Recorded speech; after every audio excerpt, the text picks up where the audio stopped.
Early today, it was yet another hugely frustrating day for the champions, Manchester City. Another damaging defeat, this time away at Aston Villa. City have now lost 6 of their last 8 Premier League games. And after the match, Erling Haaland was critical of himself, saying he hasn't been good enough. But Pep Guardiola has been defending his star striker. Here he is now.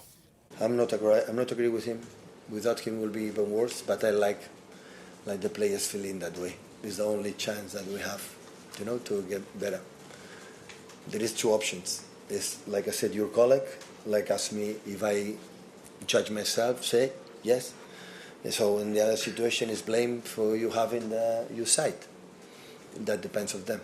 So, and I'm not agree with Erling because we try it, and at the end he needs, to be delivered the right balls in the right spots, in the right positions. But now we recover and we'll fight for the next one. Casting your mind back to the first game you watched today, you were watching Aston Villa against Manchester City. Yep. And for the second year running in the month of December, they beat them at Villa Park, but this time Villa winning by 2 goals to 1. We've talked about this becoming a crisis for Man City now. It's a deepening crisis. I mean, it's a full-blown crisis. There's no doubt about it.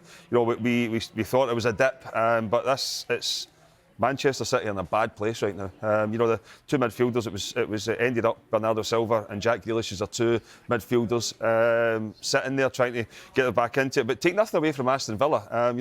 They caused Manchester City problems. Could have been 2 up inside the opening 2 minutes. 2 great saves from Ortega, and then Duran obviously gets the opener. But I think for Manchester City, I think because of what Pep Guardiola has done in the past and what the club has done in the past, you're a little bit hesitant to criticise.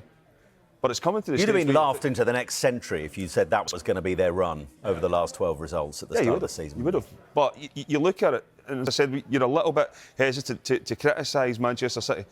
But it's getting to the stage where there is questions needing to be asked. Why? What was the manager? What was his body language like today?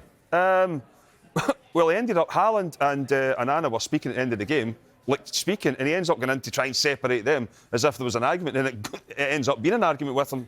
Don't get involved. But I just, we spoke about it earlier, you've got someone who can score goals the way that Haaland does, 0 created, and you've got Kevin De Bruyne sitting on the bench, never brought him on. You just get the feeling that there's, I know, big club, it doesn't, there's not a lot of things get out of big clubs, but you get the feeling there's something bubbling under, the bonnet at Manchester City, because it doesn't look happy.